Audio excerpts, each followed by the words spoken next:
Thank you, Mr. Chairman, and thank you, Ranking Member Nunes. I appreciate the opportunity to speak again to the members of this committee. First, let me offer my thanks to the men and women of the U.S. Department of State who have committed their professional lives to support the foreign policy work of the United States. In particular, I want to thank my staff at the U.S. Mission to the European Union. Your integrity, dedication, and hard work, often performed without public acclaim or recognition, serve as a shining example of true public service, and I am personally grateful to work beside you each and every day. It is my honor to serve as the U.S. Ambassador to the European Union. The U.S. mission to the EU is the direct link between the United States and the European Union and its members, America's longest-standing allies and one of the largest economic blocs in the world. Every day, I work to support a strong, united, and peaceful Europe. Strengthening our ties with Europe serves both American and European goals as we together promote political stability and economic prosperity around the world.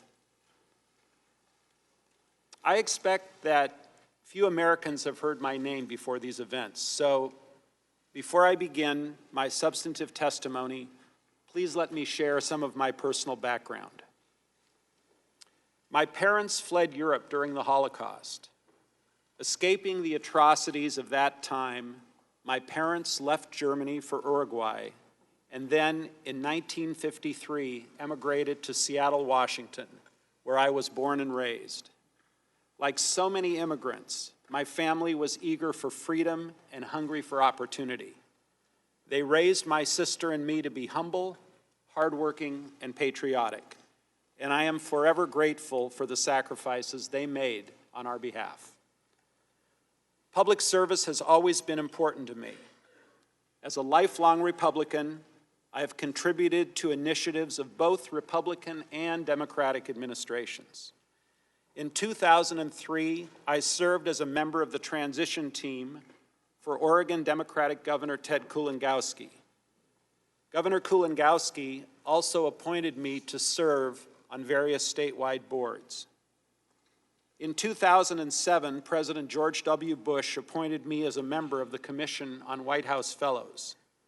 I worked with President Bush on charitable events for his foundation's military service initiative, and I also worked briefly with former Vice President Joe Biden's office in connection with the Vice President's nationwide anti-cancer initiative at a local Northwest hospital.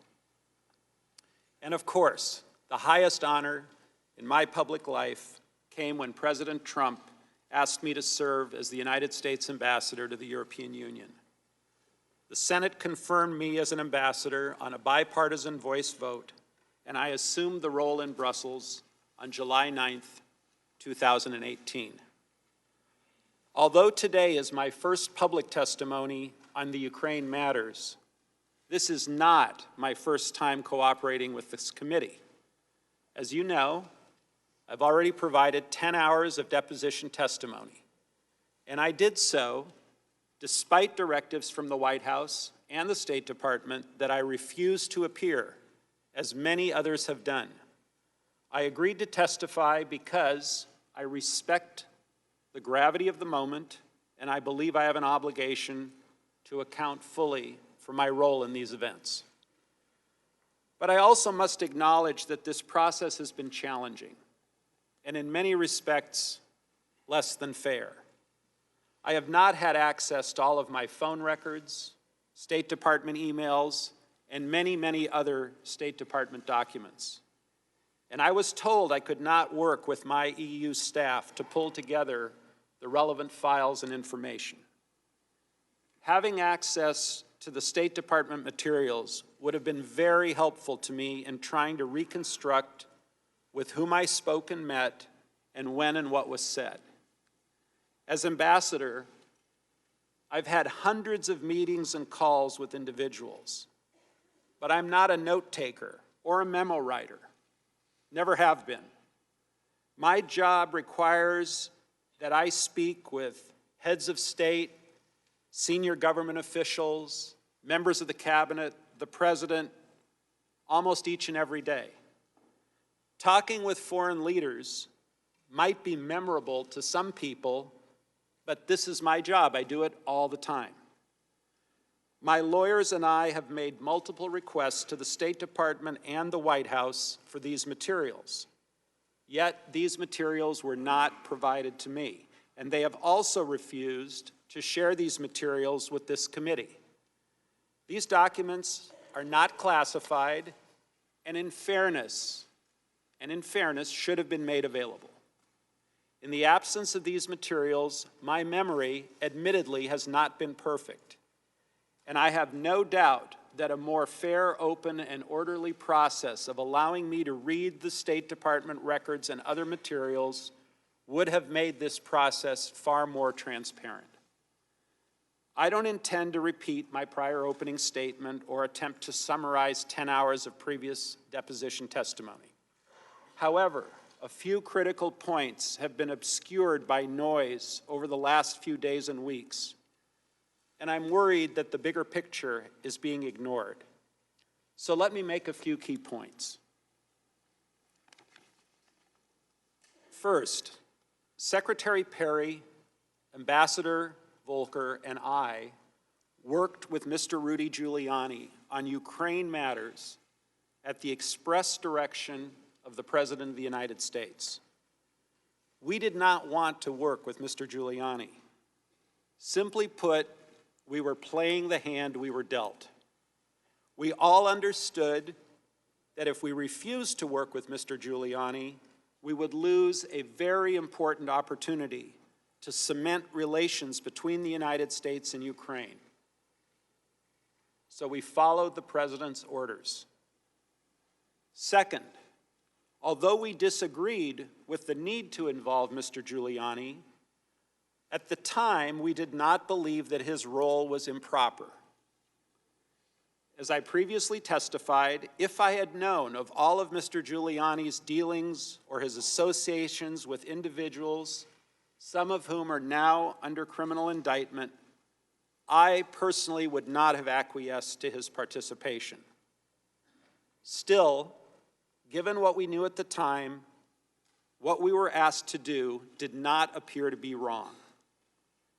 Third, let me say, precisely because we did not think that we were engaging in improper behavior, we made every effort to ensure that the relevant decision makers at the National Security Council and the State Department knew the important details of our efforts.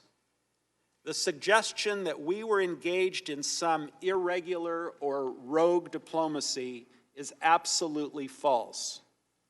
I have now identified certain State Department emails and messages that provide contemporaneous support for my view.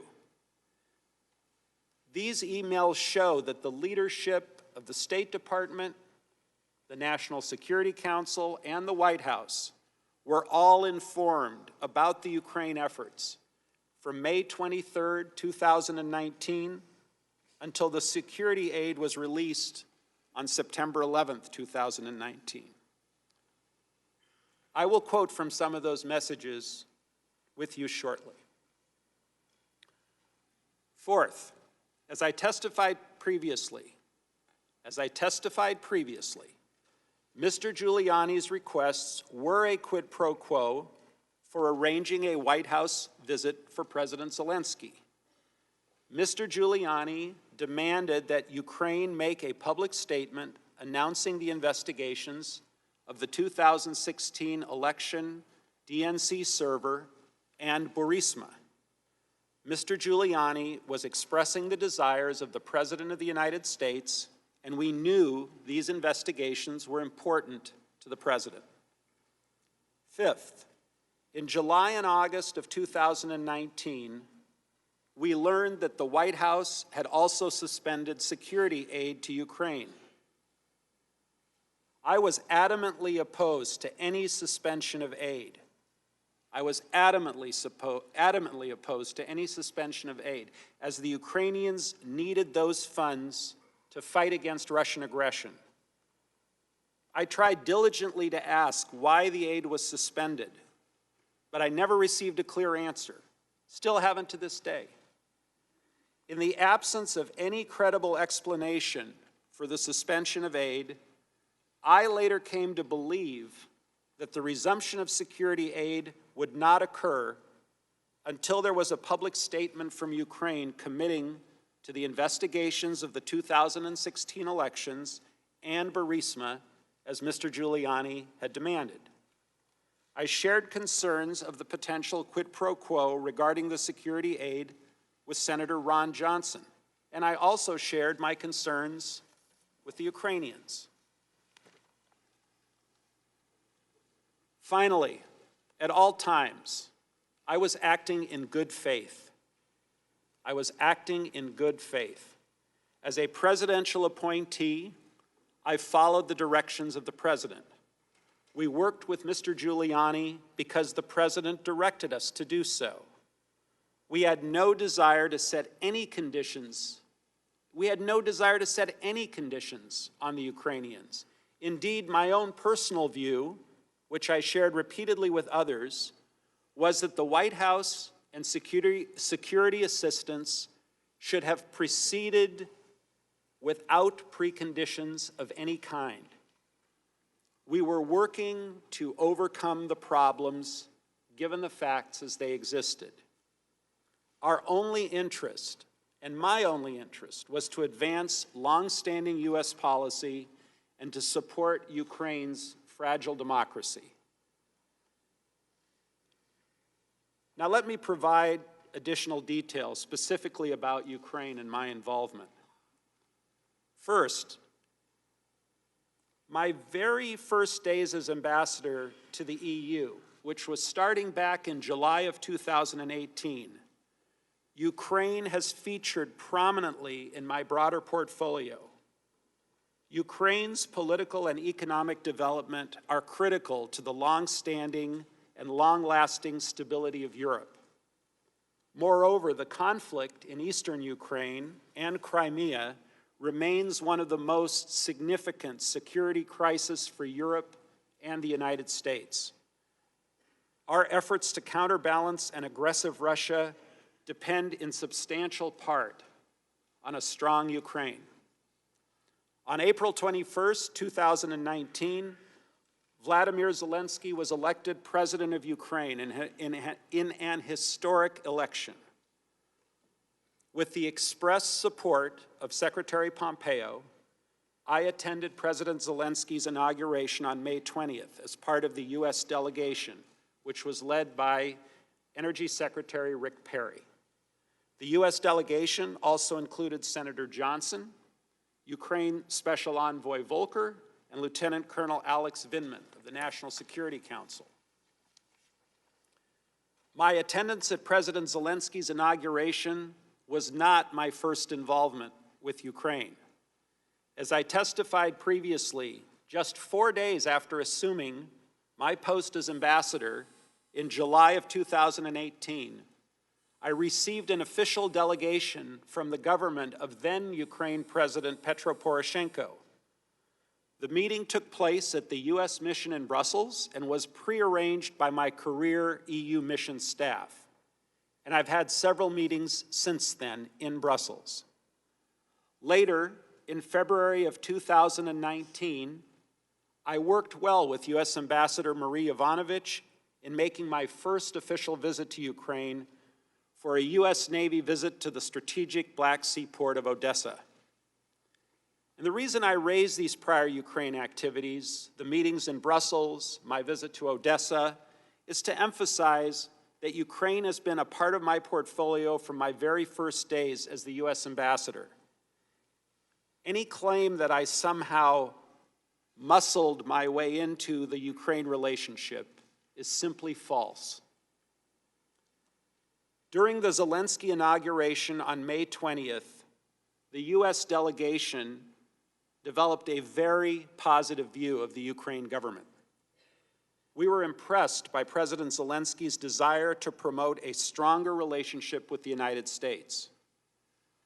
We admired his commitment to reform, and we were excited about the possibility of Ukraine making the changes necessary to support a greater Western economic investment. And we were excited that Ukraine might, after years and years of lip service, finally get serious about addressing its own well-known corruption problems. With that enthusiasm, we returned to the White House on May 23rd to brief President Trump. We advised the President of the strategic importance of Ukraine and the value of strengthening the relationship with President Zelensky.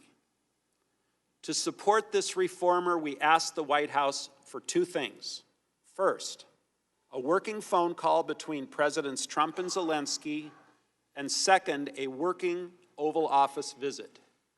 In our view, both were vital to cementing the U.S.-Ukraine relationship, demonstrating support for Ukraine in the face of Russian aggression, and advancing broader U.S. foreign policy interests. Unfortunately, President Trump was skeptical. He expressed concerns that the Ukrainian government was not serious about reform, and he even mentioned that Ukraine tried to take him down in the last election. In response to our persistent efforts in that meeting to change his views, President Trump directed us to, quote, talk with Rudy. We understood that talk with Rudy meant talk with Mr. Rudy Giuliani, the president's personal lawyer. Let me say again, we weren't happy with the president's directive to talk with Rudy. We did not want to involve Mr. Giuliani. I believed then, as I do now, that the men and women of the State Department, not the president's personal lawyer, should take responsibility for Ukraine matters. Nonetheless, based on the president's direction, we were faced with a choice. We could abandon the efforts to schedule the White House phone call and a White House visit between Presidents Trump and Zelensky, which was unquestionably in our foreign policy interest, or we could do as President Trump had directed and talk with Rudy. We chose the latter course, not because we liked it, but because it was the only constructive path open to us. Over the course of the next several months, Secretary Perry, Ambassador Volker, and I were in communication with Mr. Giuliani.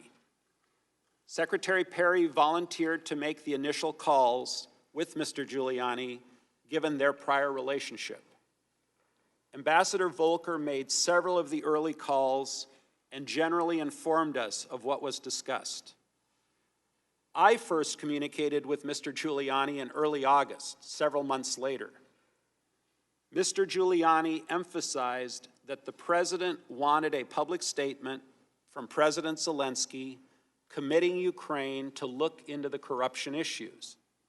Mr. Giuliani specifically mentioned the 2016 election, including the DNC server, and Burisma as two topics of importance to the president. We kept the leadership of the State Department and the NSC informed of our activities, and that included communications with Secretary of State Pompeo, his counselor Ulrich Brechtbull, his executive secretary Lisa Kenna, and also communications with Ambassador Bolton, Dr. Hill, Mr. Morrison, and their staff at the NSC. They knew what we were doing and why. On July 10th, 2019, senior Ukrainian national security officials met with Ambassador Bolton, Ambassador Volker, Dr. Hill, Secretary Perry, myself, and several others in Washington, D.C. During that meeting, we all discussed the importance of the two action items I identified earlier. One, a working phone call, and two, a White House meeting between Presidents Trump and Zelensky. From my perspective, the July 10th meeting was a positive step toward accomplishing our shared goals. While I am now aware of accounts of the meeting from Dr. Hill and Lieutenant Colonel Vindman, their recollections of those events simply don't square with my own, or with those of Ambassador Volker or Secretary Perry. I recall mentioning the prerequisite of investigations before any White House call or meeting, but I do not recall any yelling or screaming or abrupt terminations as others have said. Instead, after the meeting, Ambassador Bolton walked outside with our group and we all took some great pictures together outside on the White House lawn. More important, those recollections of protests do not square with the documentary record of our interactions with the NSC in the days and weeks that followed. We kept the NSC apprised of our efforts, including, specifically, our efforts to secure a public statement from the Ukrainians that would satisfy President Trump's concerns. For example, on July 13th, and this is 3 days after that July 10th meeting, I emailed Tim Morrison. He had just taken over Dr. Hill's post as the NSC Eurasia Director, and I met him that day for the first time. I wrote to Mr. Morrison with these words: the call between Zelensky and POTUS, President of the United States, should happen before 7/21, which is the parliamentary elections in Ukraine. Sole purpose is for Zelensky to give POTUS assurances of new sheriff in town, corruption ending, unbundling moving forward, and I emphasize, any hampered investigations will be allowed to move forward transparently. Goal is for POTUS to invite him to Oval. Volker, Perry, Bolton, and I strongly recommend. Mr. Morrison acknowledged and said thank you, and specifically noted that he was tracking these issues. Again, there was no secret regarding moving forward and the discussion of investigations. Moreover, I've reviewed other State Department documents, some of which are not currently in the public domain, detailing Mr. Giuliani's efforts. For example, on July 10th, the very same day that Ambassador Volker, Secretary Perry, and I were meeting with the Ukraine officials in Washington, Ambassador Taylor received a communication that Mr. Giuliani was still talking with Ukrainian prosecutor Yuri Lutsenko. In WhatsApp messages with Ambassador Volker and I, Ambassador Taylor wrote to us as follows: just had a meeting with Andrei and Vadim, referring to Ukraine Foreign Minister Vadim Prystaiko. Taylor said the Ukrainians were, quote, very concerned about what Lutsenko told them, that according to RG, meaning Rudy Giuliani, the Zelensky-POTUS meeting will not happen. Volker responded, good grief, please tell Vadim to let the official U.S. government representatives speak for the U.S. Lutsenko has his own self-interest here. Taylor confirmed that he had communicated that message to the Ukrainians, and he added, I briefed Ulrich this afternoon on this, referring to State Department Counselor Ulrich Brechtbull. Again, everyone's in the loop. 3 things are critical about this WhatsApp exchange. First, while the Ukrainians were in Washington at the White House, Mr. Giuliani was communicating with the Ukrainians without our knowledge. Ambassador Taylor, Ambassador Volker, and I were all surprised by this. Second, Mr. Giuliani was communicating with the reportedly corrupt Ukrainian prosecutor Lutsenko and discussing whether a Zelensky-Trump meeting was going to happen, again without our knowledge. And third, with this alarming news, Ambassador Taylor briefed Ulrich Brechtbull, who is the counselor to Secretary of State Pompeo. And even as late as September 24th of this year, Secretary Pompeo was directing Kurt Volker to speak with Mr. Giuliani. In a WhatsApp message, Kurt Volker told me in part, spoke with Rudy per guidance from S. S is the State Department's official designator for the Secretary. Spoke with Rudy per guidance from S. Look, we tried our best to fix the problem while keeping the State Department and the NSC closely apprised of the challenges we faced. On July 25th, Presidents Trump and Zelensky had their official call. I was not on the call, and I don't think I was invited to be on the call. In fact, I first read the transcript on September 25th, the day it was publicly released. All I had heard at that time was that the call had gone well.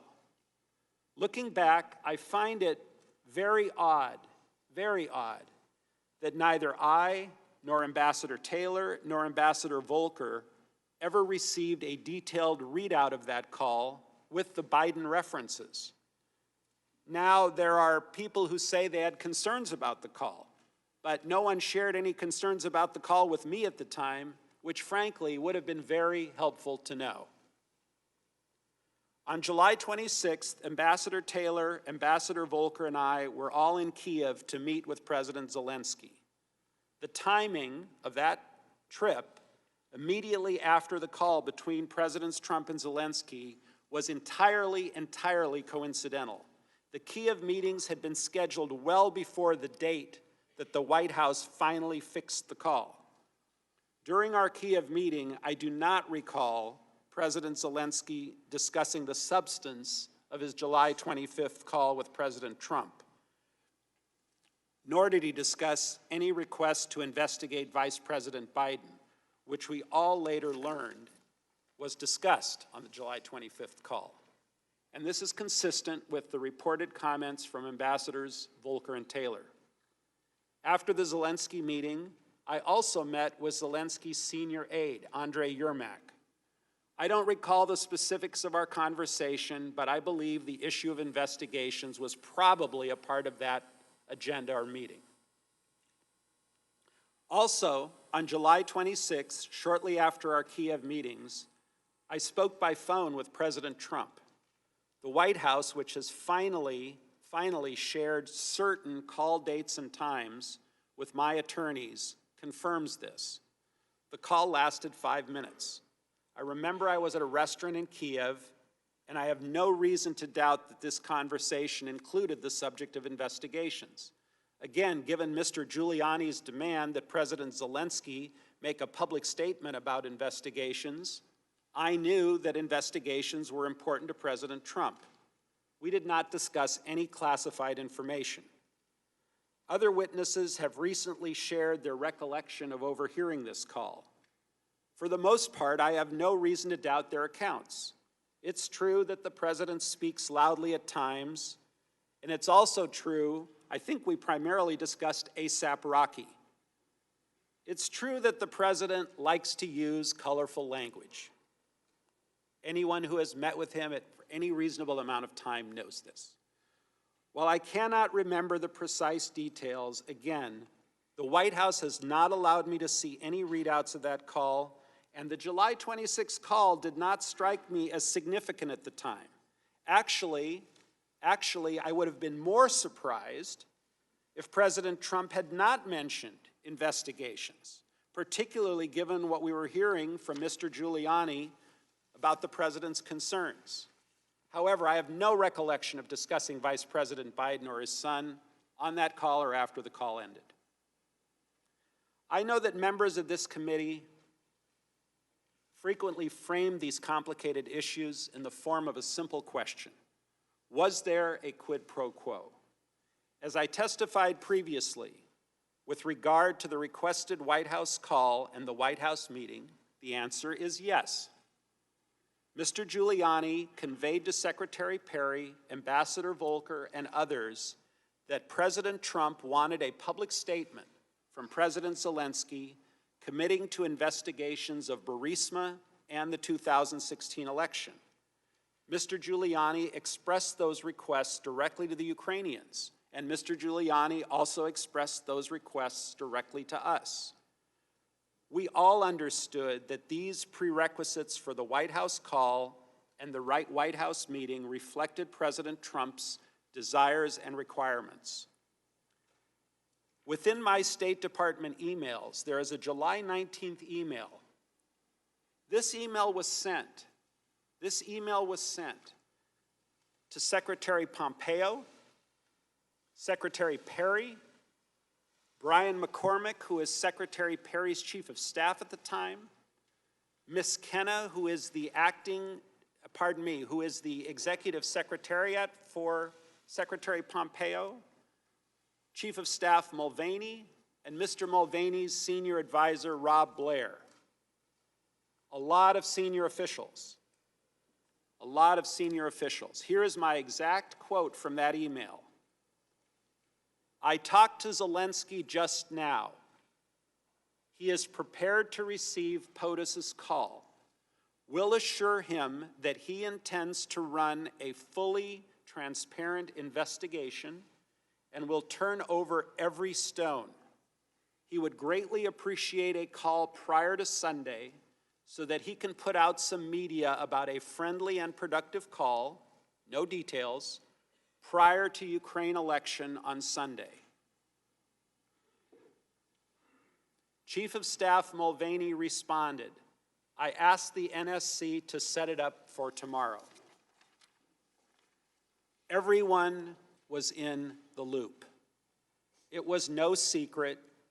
Everyone was informed via email on July 19th, days before the presidential call. As I communicated to the team, I told President Zelensky in advance that assurances to run a fully transparent investigation and turn over every stone were necessary in his call with President Trump. On July 19th, in a WhatsApp message between Ambassador Taylor, Ambassador Volker, and me, Ambassador Volker stated, had breakfast with Rudy this morning. That's Ambassador Volker and Rudy Giuliani. Teeing up call with Yermak Monday. That's Senior Advisor Andrei Yermak. Must have helped.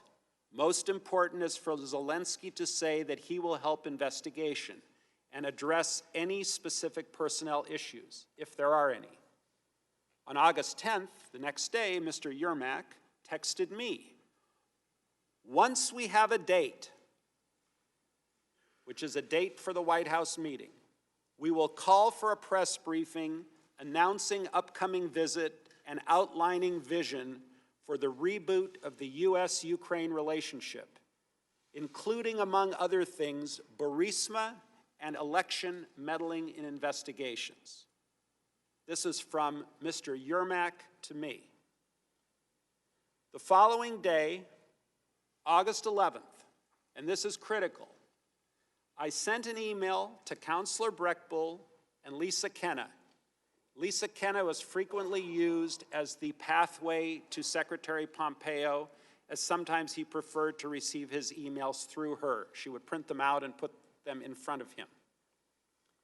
With the subject Ukraine, I wrote, Mike, referring to Mike Pompeo, Kurt and I negotiated a statement from Zelensky to be delivered for our review in a day or two. The contents will hopefully make the boss happy enough, the boss being the president, to authorize an invitation. Zelensky plans to have a big press conference on the openness subject, including specifics next week, all of which referred to the 2016 and the Burisma. Ms. Kenna replied, Gordon, I'll pass to the secretary. Thank you. Again, everyone was in the loop. Curiously, and this was very interesting to me, on August 26th, shortly before his visit to Kiev, Ambassador Bolton's office requested Mr. Giuliani's contact information from me. I sent Ambassador Bolton the information directly. They requested Mr. Giuliani's contact information on August 26th. I was first informed that the White House was withholding security aid to Ukraine during conversations with Ambassador Taylor on July 18th, 2019. However, as I testified before, I was never able to obtain a clear answer regarding the specific reason for the hold, whether it was bureaucratic in nature, which often happens, or reflected some other concern in the interagency process. I never participated in any of the subsequent DOD or DOS review meetings that others have described, so I can't speak to what was discussed in those meetings. Nonetheless, before the September 1st Warsaw meeting, the Ukrainians had become aware that security funds had yet to be dispersed. In the absence of any credible explanation for the hold, I came to the conclusion that the aid, like the White House visit, was jeopardized. In preparation for the September 1 Warsaw meeting, I asked Secretary Pompeo whether a face-to-face conversation between Trump and Zelensky would help to break the logjam. And this was when President Trump was still intending to travel to Warsaw. Specifically, on August 22nd, I emailed Secretary Pompeo directly, copying Secretary Kenna. I wrote, and this is my email to Secretary Pompeo, should we block time in Warsaw for a short pull-aside for POTUS to meet Zelensky? I would ask Zelensky to look him in the eye and tell him that once Ukraine's new justice folks are in place in mid-September, that Zelensky should be able to move forward publicly and with confidence on those issues of importance to POTUS in the U.S. Hopefully that will help break the logjam. The Secretary replied, yes. I followed up the next day asking to get 10 to 15 minutes on the Warsaw schedule for this. I said we'd like to know when it's locked so that I can tell Zelensky and brief him. Executive Secretary Kenna replied, I will try for sure. Moreover, given my concerns about the security aid, I have no reason to dispute that portion of Senator Johnson's recent letter in which he recalls conversations he and I had on August 30th. By the end of August, my belief was that if Ukraine did something to demonstrate a serious intention to fight corruption, and specifically addressing Burisma and the 2016, then the hold on military aid would be lifted. There was a September 1st meeting with President Zelensky in Warsaw. Unfortunately, President Trump's attendance at the Warsaw meeting was canceled due to Hurricane Dorian. Vice President Pence attended instead. I mentioned to Vice President Pence before the meetings with the Ukrainians that I had concerns that the delay in aid had become tied to the issue of investigations. I recall mentioning that before the Zelensky meeting. During the actual meeting, President Zelensky raised the issue of security assistance directly with Vice President Pence, and the Vice President said that he would speak to President Trump about it. Based on my previous communication with Secretary Pompeo, I felt comfortable sharing my concerns with Mr. Yermak. It was a very, very brief pull-aside conversation that happened within a few seconds. I told Mr. Yermak that I believed that the resumption of U.S. aid would likely not occur until Ukraine took some kind of action on the public statement that we had been discussing for many weeks. As my other State Department colleagues have testified, this security aid was critical to Ukraine's defense and should not have been delayed. I expressed this view to many during this period, but my goal at the time was to do what was necessary to get the aid released, to break the logjam. I believe that the public statement we had been discussing for weeks was essential to advancing that goal. You know, I really regret that the Ukrainians were placed in that predicament, but I do not regret doing what I could to try to break the logjam and to solve the problem. I mentioned at the outset that throughout these events, we kept State Department leadership and others apprised of what we were doing. State Department was fully supportive of our engagement in Ukraine efforts and was aware that a commitment to investigations was among the issues we were pursuing. To provide just two examples, on June 5th, the day after the US-EU mission hosted our Independence Day, we did it a month early, Acting Assistant Secretary Phil Reeker sent an email to me, to Secretary Perry, and to others, forwarding some positive media coverage of President Zelensky's attendance at our event. Mr. Reeker wrote, and I quote, "This headline underscores the importance and timeliness of Zelensky's visit to Brussels and the critical, perhaps historic role of the dinner and engagement Gordon coordinated. Thank you for your participation and dedication to this effort." Months later, on September 3rd, I sent Secretary Pompeo an email to express my appreciation for his joining a series of meetings in Brussels following the Warsaw trip. I wrote, "Mike, thanks for schlepping to Europe. I think it was really important and the chemistry seems promising. Really appreciate it." Secretary Pompeo replied the next day on Wednesday, September 4th, quote, "All good. You're doing great work. Keep banging away." State Department leadership expressed total support for our efforts to engage the new Ukrainian administration. Look, I've never doubted the strategic value of strengthening our alliance with Ukraine. And at all times, our efforts were in good faith and fully transparent to those tasked with overseeing them. Our efforts were reported and approved, and not once do I recall encountering an objection.